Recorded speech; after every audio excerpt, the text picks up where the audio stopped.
After the third night of the DNC, it's now clear that Democrats aren't interested in talking about policy, probably because they know that price controls and higher taxes aren't particularly popular.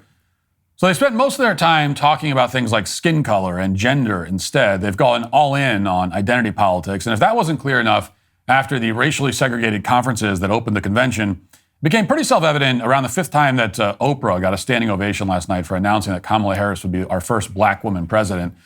The message was as superficial as possible, and Democrats repeated it often.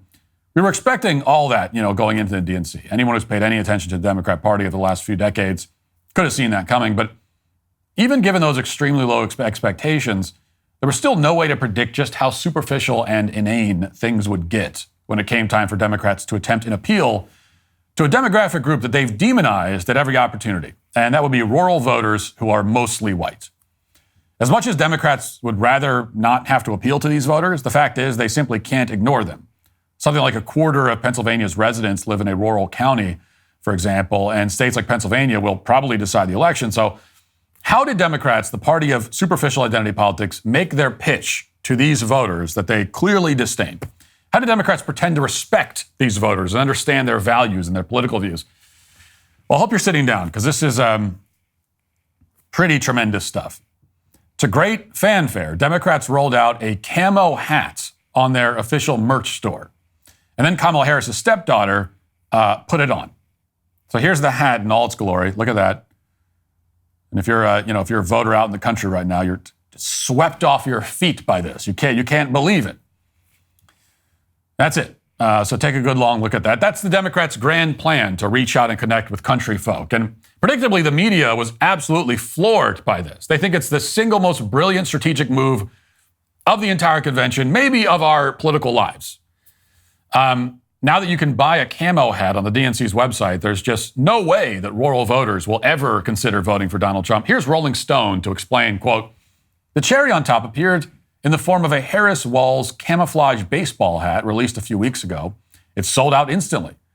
It's country artists like Jason Aldean, who appeared at the Republican National Convention and engages in the working man sport of country club golf with former President Trump, who like to own this sort of symbolism. His 2019 album, 9, even contained a song called Camouflage Hat. That's the genius work of this one small bit of Harris Walsh merch. The hat reclaims the rural and Southern identity that mainstream Democrats have long ignored, all with the power of one nifty little cap. Ella Emhoff proudly wore hers last night, while Walsh displayed his own, also camouflage, Jason Isbell hat backstage. Yes, selling a camo hat is a stroke of, quote, genius. Rolling Stones think this is the key to winning back the hearts and minds of rural voters. As if folks out in the country are, like sitting around saying to each other, wow, did you see Kamala Harris' stepdaughter with that camo hat? She totally gets us. We should vote for her. Now, it's tempting to think that this is an insult of some kind or some kind of in-joke. But again, Democrats need rural voters to win the White House. They can't really afford to antagonize them, just flagrantly. So it stands to reason that this is indeed the kind of thing that they believe that these kind of voters will love. That's why the corporate press is trying to sell this message so desperately. This is how superficial Democrats have become as a party. This is what end-stage identity politics looks like. Are you struggling with back taxes or unfiled returns? The IRS is escalating collections by adding 20,000 new agents and sending millions of demand letters. Handling this alone can be a huge mistake and cost you thousands of dollars. In these challenging times, your best offense is with Tax Network USA. With over 14 years of experience, the experts at Tax Network USA have saved clients millions in back taxes. Regardless of the size of your tax issue, their expertise is your advantage. Tax Network USA offers 3 key services: protection, compliance, and settlement. Upon signing up, Tax Network USA will immediately contact the IRS to secure a protection order, ensuring the aggressive collection activities such as garnishments, levies, or property seizures are halted. If you haven't filed in a while, if you need amended returns or are missing records, Tax Network USA's expert tax preparers will update all of your filings to eliminate the risk of IRS enforcement. Then they'll create a settlement strategy to reduce or eliminate your tax debt. IRS is the largest collection agency in the world, and now the tax season is over, collection season has begun. Tax Network USA can help with state tax issues also. So For a complimentary consultation, call today at 1-800-958-1000 or visit their website at tnusa.com/Walsh. That's 1-800-958-1000 or visit tnusa.com/Walsh today. Don't let the IRS take advantage of you. Get the help you need with Tax Network USA. Now, to be fair, as Rolling Stone eagerly pointed out, the hat was accompanied by some other ways to appeal to these voters. And in this case, it was a couple of singers who opened the DNC, Jason Isbell and Mickey Guyton. Quoting from Rolling Stone, it's hard not to feel like this is a new understanding from the DNC, that liberals aren't just listening to streaming pop hits, and that Southern folks, Appalachian residents and small-town people in general who listen to country and roots music often believe in things like basic human rights, too. It seems like the Democrats are intent on further filling that messaging gap when it came to the musical choices of Guyton and Isbell. There's a significance to picking these two. Yes, rural voters love Jason Isbell and Mickey Guyton, as we all know. In particular, these voters are notoriously fond of Isbell's song, White Man's World, which includes this line, I'm a white man living on a white man's street. I've got the bones of the red man under my feet. The highway runs through their burial grounds, past the oceans of cotton. Of course, when they're not rocking out to that land acknowledgement posing as a song, rural voters are enjoying Mickey Guyton's song Black Like Me, which features lines like this one. If you think we live in the land of the free, you should try to be black like me. Now, to Democrats, these songs and a camo hat are all you need to lock up this vote. Rural voters love to be lectured about how racist they are while they're wearing their camo hat. This is unironically what the Kamala Harris campaign believes.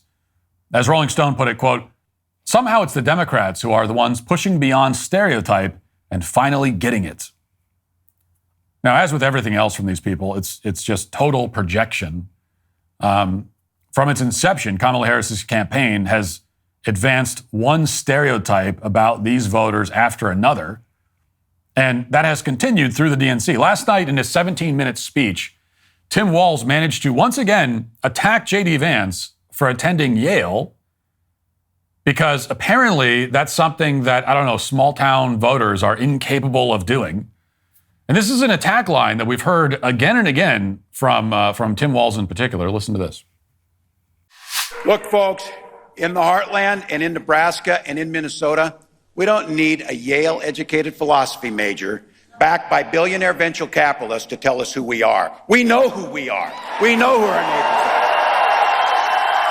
That angst that J.D. Vance talks about in Hillbilly Elegy, none of my hillbilly cousins went to Yale, and none of them went on to be venture capitalists or whatever. It's not who people really are. I had 24 kids in my high school class, and none of them went to Yale. Okay, so going to Ivy League is bad now. Just make sure to fill that in. That's the latest update. That's the latest update to the Democrat programming, is that suddenly going to Ivy League is bad. Means you're out of touch. I mean, I'll take that deal. Fine. Okay. If we were going to apply it across the board, which of course we're not. So Tim Walsh, who joined a Harvard-affiliated teaching program during one of his dozens of trips to China, because that's something that folks out in the country are, they're taking trips to China all the time. Go to the heartland. Go to a small town in the heartland and ask the people there about how many trips to China have they taken. They'll all say, at least 10. But anyway, this is the guy who's attacking J.D. Vance for growing up poor, then working his way into a competitive school and getting a well-paying job. That's an attack line now. This guy started out poor and then became successful. What's up with that, folks? The folks that I know back home, none of them, they would never dream of being successful. Because that's not something that rural voters are supposed to do, according to the Kamala Harris campaign. They're supposed to put on their camo hats and listen to music about how they're white supremacists instead. This is apparently Democrats' plan for winning the votes of millions of these voters all across the country, including critical swing states. According to our betters in the media, this strategy is what genius looks like. But in reality, it's the inevitable result of identity politics brain rot. It's the result of leftists coming to really believe that everyone is as superficial and patronizing as they are. And I think there's a very good chance that it will backfire in November. And until then, Kamala Harris's plan to lock up the rural vote with a camo hat, and everybody in the media who thinks that this hat is somehow a stroke of genius, are all today canceled. If you'd like to see what else I have to say, you can access my full show by going to dailywire.com or by going to the Matt Walsh Show Twitter page. Hope to see you there. Godspeed.